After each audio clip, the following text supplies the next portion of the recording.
Francesca! Did you get the wedding invite from my daughter yet? It should have arrived in the mail. Good morning, Gladys. Yep, Becky's invite came this morning. 2 months on Saturday, right? Have you seen the venue? I bet you were surprised when you found out she's getting hitched at a hotel of that caliber, right? Right? Yeah, I gotta admit, I wasn't expecting that. I heard a few celebrities got married there recently. I even read that it's the King of Saudi Arabia stays there when he comes to the States. I thought I was misreading it at first. That's right! Isn't it amazing? It really is. I can't wait to see what the ceremony's like. My Becky outdid herself this time. She really is incredible. I always knew she ended up bagging herself a rich, high-spec guy. We're finally moving into the upper echelon of society, my dear. And this wedding is where our ascent begins. We're going to the moon, baby! I couldn't be more proud of my amazing daughter. Her big brother might have failed miserably, but she more than makes up for it. Failed miserably? Just to clarify, you're talking about my husband, aren't you? Of course. Sean's my only son. Who else would I be talking about? Right, I thought so. I still have no idea why he married someone like you. I've been racking my brains over it since the day I met you. And I've accepted that I'll probably never understand. Love makes people do the craziest things. Lovely. Thanks for that. It's such a waste to think he graduated from one of the most prestigious colleges in America and works for a major global company. But the best wife he could find was a broke loser raised by a single mum. It breaks my heart. It really does. It's obvious you were only ever after his money. You couldn't be more wrong, Gladys. I love Sean for who he is. I'd still be his wife if he worked at Walmart. The money is incidental. I'm sure Becky feels the same about her husband, too. I wonder. You may be too wet behind the ears to have realized this, but women tend to be more calculating than men. Not that it's wrong for money to be a priority when choosing a partner. That's not a gender thing. It's a human thing, and it's good common sense in my eyes. But please, Francesca, you can't be serious when you said you would have still married my Sean if he worked at Walmart? Oh, the embarrassment! Yes, I would. Perhaps that wasn't the best question to ask you. You can say whatever you like. Now you already have your grummy mitts on the pot of gold at the end of the rainbow. It doesn't matter, though. I know your true colors, whether you admit to them or not. In any case, I don't acknowledge you as my son's wife, and no children you bear will be part of this family. You're the cursed spawn of a single mother, and we don't need dirty poor people blood tainting our proud lineage. You do well to remember that, Francesca. Yes, I know, Gladys. You remind me almost every day. But what's wrong with being raised by a single mom? I know tons of great people who grew up without one of their parents. Everyone knows people raised by single mums are bad. Vulgar, crude people. And it's best to stay away from them and their ilk whenever possible. Now, I understand we are where we are, and that you can't help it. But you could at least go to the effort of not looking like you were dragged up from the gutter. You look more like you belong in a sleeping bag on the street than in Holy Communion with my son. And don't even get me started on your unfortunate face. Your features scream poverty from a mile off. My family, on the other hand, our faces give off an air of refinement and sophistication. Anyone would think we were aristocrats from the way we look. You're a filthy peasant at the genetic level. Oh, I almost feel sorry for you. Imagine being cursed with that face not even a broke single mother could love. People probably cross the road when they see you coming because they think they're about to get robbed or catch malaria. That's enough. Stop talking about my mom. Oh dear, is someone angry? Do forgive me.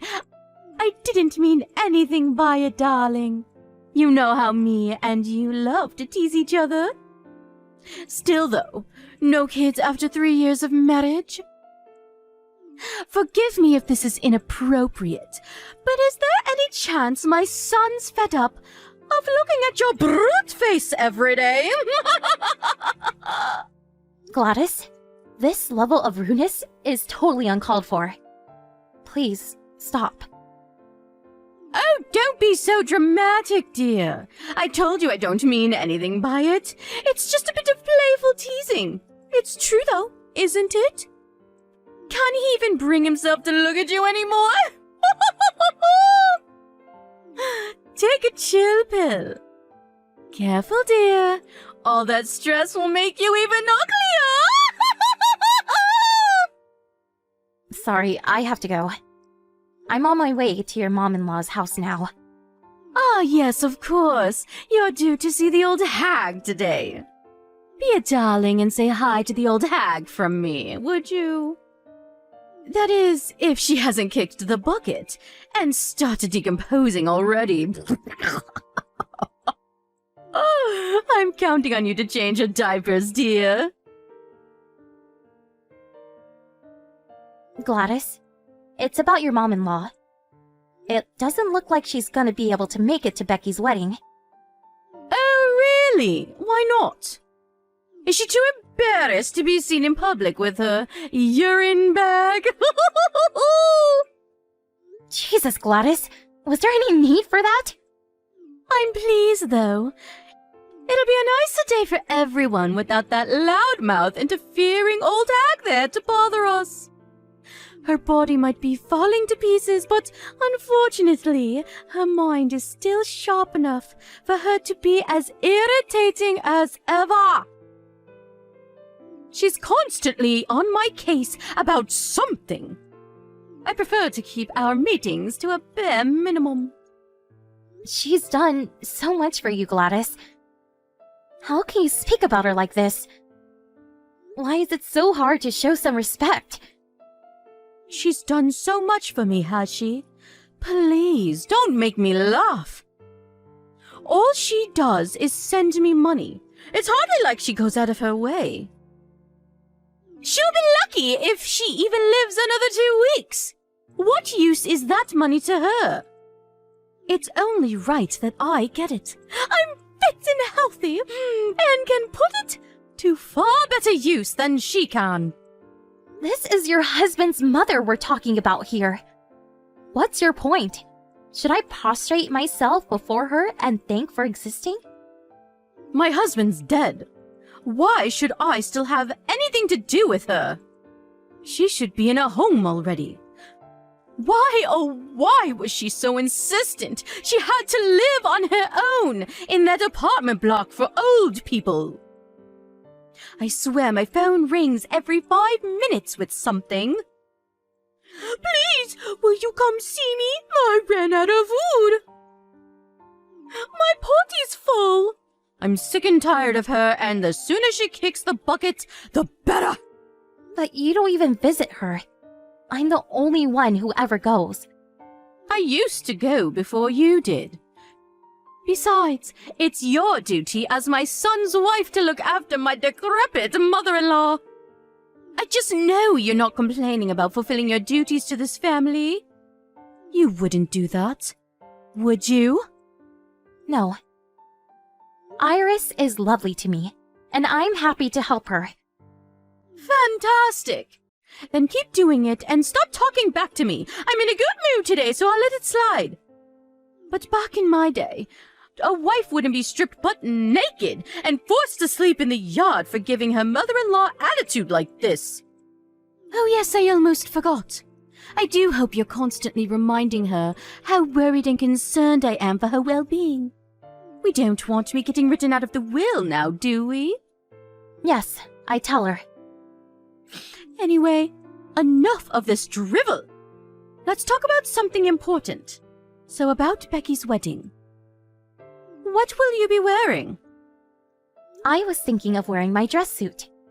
Surely not the same one you wore to my cousin's wedding. Yes, that one.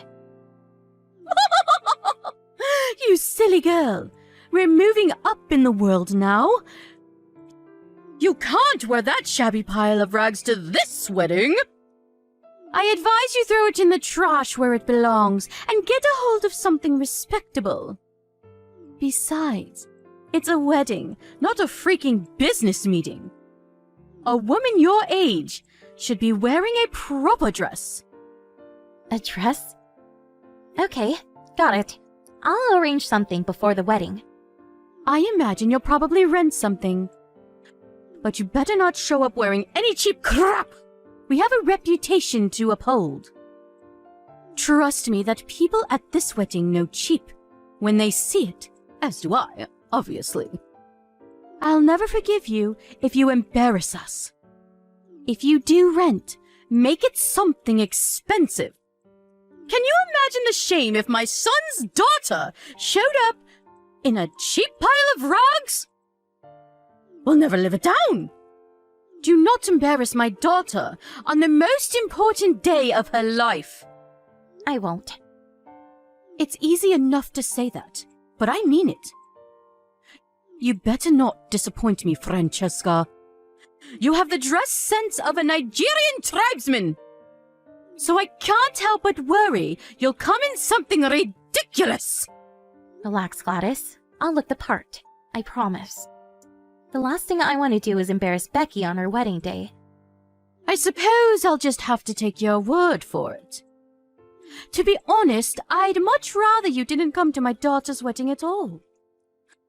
But she insisted on having you there. You're lucky. She's a lot more tolerant towards poor people than I am. Right. Becky's great. She's always been kind to me. Her husband's family are of excellent prodigy, too. They have records of their ancestry going back to medieval Europe. They even have a coat of arms. Does your family have a coat of arms? What am I saying? Of course it doesn't. Anyway, I digress. Don't let us down, Francesca. If you show up in something cheap and tacky, I can assure you, you'll be the first taxi home. I don't care what Becky says. Hello, Francesca. Thanks for showing your face at the wedding today. Did you leave yet? Yes. I'm on my way to a place that specializes in dress cleaning. Hopefully I can get there soon enough for it not to stain. Oh, don't be silly, dear. It was just a splash of beer. You're such a drama queen. A splash of beer? You poured an entire keg over me on purpose. Right in the middle of your own daughter's wedding! There's no justification for what you just did. You're horrible. There we go with the over-exaggerations again. It wasn't on purpose, dear. I just slipped is all. Actually, I think I might have gasped in shock when I saw that cheap piece of crap dress you were wearing and spilled some beer on you by mistake. But you know what? It serves you right. I made it crystal clear. You were to rent the most expensive dress you could. This is what you get for ignoring me and showing up in peasant wear. You broke your promise. I didn't rent it. Huh? You mean you actually paid for that thing? So that's why you're running around like a headless chicken, trying to get it cleaned. How's your dress looking, dear? It's obviously cheap garbage. Why not throw it in the trash where it belongs? Wrong. You told me to come looking the part, so I went the extra mile and did just that. You looked the part in that thing, did you? Oh, the delusion! Now I've heard it all!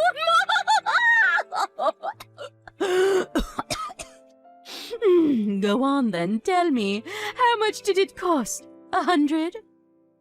Oopsie, my mistake. I forgot that $100 dress would count as high class to you. Gladys? I borrowed that dress from your mother-in-law. It's worth over $10,000. Excuse me? The reason I'm rushing around like a headless chicken trying to get it cleaned is because it's not mine. I borrowed it. I can never afford a dress like this. My mother-in-law? You borrowed that dress from Iris? Yes, exactly. I see. Is it okay? It's not going to stain, is it? Yeah, I think it'll be okay. I still told Iris, though. You did what? You fool! What have you done? What did you say? I told her you poured a keg of beer over me. No. I told you, Francesca, it was an accident. I didn't pour anything on you. I slipped, that's all. It really didn't look like that to me. You've got it all wrong! Tell her I made a mistake. Set her straight this instant! No way. Sean saw you pour beer on me. There are a bunch of other witnesses, too. There's nothing to set her straight on. That's exactly what you did. Stop talking back to me and message her now! Tell her I slipped. Why? What do you mean, why? Because I'm your mother-in-law, and that means my word is law! I'm not sure why you think that, but you couldn't be more wrong. Yes, it damn well does, you insolent little toe rag! You should be more grateful to me. I let you marry my son despite the fact you were raised in poverty by a single mother. That's funny. I seem to recall you telling me you don't acknowledge me as Sean's wife almost every day. You still got married, didn't you? That means I allowed it. You know, this whole situation used to bother me, but I'm at peace with it now. Whether you acknowledge me or not makes no difference. I'm done stressing myself out trying to achieve the impossible. You don't get to decide to stop trying to win my approval, Missy. Anyway, forget that. Hurry up and message Iris. Tell her I didn't do it on purpose. I'll make my son divorce you if you don't. Francesca, are you there? There's something I'd like to discuss with you, if that's all right with you. Is now a good time? Sure, what is it? What do you want? I want to apologize for what happened with your dress at the wedding. I thought I may have slipped by mistake. The fact remains that you got beer on your dress due to my carelessness. I was in the wrong, and I'm sorry. I see. So, do you think you could maybe find it in your heart to forgive me? I feel awful. I accept your apology. But this isn't a matter of me forgiving you or not forgiving you. Huh? Why not? I don't understand. You pouring a keg of beer on me at the wedding was just one instance of bullying in an endless harassment campaign against me. An endless harassment campaign? I'm not sure Other than the dress incident, nothing comes to mind. I don't remember doing anything else to you. Of course you don't. No one likes to think of themselves as a bully. I'm sure you don't remember any of it. But I remember everything. Are you talking about me not acknowledging you as my son's wife? Oh, look! So you do remember. You justified it all to yourself because I was raised in a low-income single mother household. Or because you don't like my face. You called me every name under the sun. You victimized and insulted me at every possible opportunity.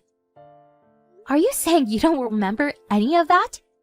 Even if you do feel that way about me, some things are better off left unsaid. But you took the pleasure in hurting me, so you went out of your way to make sure I knew exactly how you felt. Francesca, dear, I never meant to hurt you. It's just that I've always had strong conceptions of how the ideal wife should be. I suppose there's a chance I let a few things slip that I shouldn't have. When I thought you were meeting the standard, but that's all, I swear. Did me being raised by a single mother, or not, being as beautiful as this perfect daughter-in-law had in your head, cause you problems somehow? Well, it's not that you caused me problems per se. So it is fair to say you treat me like crap for the sole reason that you don't like me? Because that's what it sounds like. I'm so sorry if I felt like I was treating you that way, sweetie. I promise that was never my intention. I'm just a straight talker, that's all. I'm like that with everyone. It's nothing personal. I never tried to hurt you on purpose, not once. Really? It's funny. You say you're like this with everyone, but you're always super polite and reserved when your mother-in-law's around. Like butter wouldn't melt. It's almost like you're a different person. Despite the fact you speak about her with nothing but malice and contempt behind her back. Old hag this, decrepit old that. It seems pretty obvious to me that you're not so straight talking with everyone. And you know full well who you can get away with treating like crap and who you can't. Wait, did you tell Iris I said those things? Is that why she cut my money off all of a sudden? Nope. You really think I could tell her something so horrible? Don't get me wrong, I think she has a right to know, but she'd be so crushed I could never bring myself to do it. Wait a sec. Are you apologizing to me because Iris cut your money off? Oh dear, it's not like that, I swear. I'm apologizing because I feel truly awful about everything I've done, Francesca. I'll never utter a negative word about anyone from now on. Can we just, all get along? You make me sick. You wanted nothing to do with your mother-in-law until now. You spoke about her with hatred and contempt and forced what should have been your duties to take care to her onto me. Now she cuts your money off and you're suddenly nice as pie.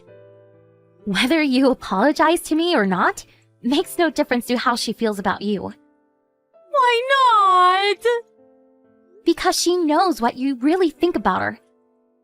Huh? She might not know what you say about her behind her back, but she told me she's had a feeling you hate her for a long time now. Think about it. She's been giving you money every month for years now. In spite of that, you literally never visit her, and you keep contact to an absolute bare minimum. Don't you think that's a little messed up? How could it be messed up? You're my oldest son's wife. Looking after my mother-in-law is your duty. I'm hardly a spring chicken anymore, dear, and looking after her isn't light work. It makes far more sense that someone young and sprightly like yourself do it. You were sprightly enough to go on holidays and to concerts with the money she gave you. Fine, you win, okay? I'm the bad guy. Please, will you stop attacking me now? I won't be able to get by without that money from my mother-in-law. My husband's not around anymore, and his inheritance is all but gone. I heard he left you a lot of money. The fact it's almost gone can only mean you wasted it all on frivolous crap. Francesca, please, I'm sorry for everything. I accept I'm in the wrong. There's no excuse for treating you the way I have. I'm sorry I was so mean to you. I'll never do it again, I swear. I apologize from the bottom of my heart. I'll even start looking after Iris again. Please, Will you talk to her for me? She'll listen to you, dear. Will you make her see sense? But she has seen sense, Gladys. That's why she cut off your money. As for me, I want nothing more to do with you. Sean and Becky told me they're happy for me, never to speak to you again, too. I'm done putting up with your crap and doing everything you tell me. Don't be silly, dear. How is never speaking to me again going to work? Are you just going to blank me at every birthday and Christmas? What about weddings and funerals? Let's be mature adults about this. I'm cutting off all ties with you. And not just me either. Sean and Becky said they want as little to do with you as possible from now on. What? My own children? No, this can't be happening. They both warned you countless times to stop bullying me. But you ignored them every time. It went in one ear and out the other. They're at their wits' end with you, Gladys. You left them with no choice but to cut you out of their lives. Sean saw you pour that keg of beer over me at the wedding with his own eyes. And he said he'll never forgive you as long as he lives. Oh, this again! I apologized for that! Speak to him for me, please! I'm telling you, I'm sorry here. We're way past apologies now. You bullied, victimized, and harassed me ever since me and Sean got married. Whenever I came to visit, you made sure everyone else got to eat delicious, warm, freshly cooked food, while I got a cold plate of leftovers. I remember you even put trash on my plate once. You insulted and belittled me to no end whenever we talked over text. You even treated your own mother-in-law with contempt. I'm so sorry. You're right, I crossed the line. But I see the error of my ways. Please, darling, I'm begging you. Won't you have a word with everyone and convince them to give me another chance? You're the only one who can help me now. I'll acknowledge you as my son's wife and a part of this family. I'll never be mean to you or anyone else again. Like I said, too little, too late. Whether you acknowledge me or not makes no difference. Even if you told Sean to divorce me, he wouldn't listen to you. I realized a long time ago, I don't need the approval of the likes of you. No. How am I supposed to get by on my own? You have no idea how much I needed that money for my mother-in-law. My pension and what's left of my husband's inheritance aren't just going to cut it. I'm begging you, please give me one last chance. At the very least, please convince Iris to forgive me. If you're well enough to do things like go on expensive holidays and bully me, you're well enough to work. I advise you put that energy of yours to more productive use from now on by getting a job. I no longer acknowledge you as my family. So I appreciate if you stop thinking me as your daughter-in-law. Gladys messaged me countless times with groveling apologies after that. But she was annoying me, so I blocked her. I hope I never see her again for as long as I live. Sean and Becky told me they got a bunch of groveling messages begging them for money when she realized her mother-in-law was cutting off the financial support she'd been sending every month. But needless to say, being completely sick of their mother's disgraceful behavior, they both refused to give her a cent. I heard Gladys, begrudgingly, found part-time work after realizing it was a choice between either that or homelessness. But Becky told me she messages her every day complaining how hard it is, and lamenting the soul-crushing despair and loneliness of her new life, and her hatred towards herself for creating it. Of course, there was a time when I wanted nothing more than to win Gladys' approval. She is my husband's mom, after all. But that changed the moment I heard her talking about her aged mother-in-law like garbage. I accepted that sometimes there are people it's better not to have their approval of. And my life has been a whole lot easier ever since. My efforts to win her over were in vain and caused me nothing but stress. Cutting her out of my life was the best decision I ever made, and I don't regret it one bit. I had no idea what her life would look like from here on out. But no matter how bad things get, me and my husband have no intention of helping her. She brought this all on herself, and I think it could actually do her good to learn the hard way that actions have consequences. There wasn't anything in particular that I meant I had to carry on seeing her, so breaking things off was a piece of cake. It's amazing what a breeze life can be when it doesn't have toxic people in it. I feel blessed to be surrounded by my amazing, supportive family who genuinely want the best for me. Here's a shout out to my husband Sean, my sister-in-law Becky, and let's not forget Iris. They're the kindest people I've ever met. It's a miracle that someone like Gladys managed to raise such wonderful kids. I want to dedicate my life from here on out being there for all of them, now and forever, through thick and thin. That's my idea of happiness. I want our lives together to be full of smiles and laughter, overflowing with kindness and consideration, because love is what makes the world go around. Whatever you do, guys, don't be a Gladys.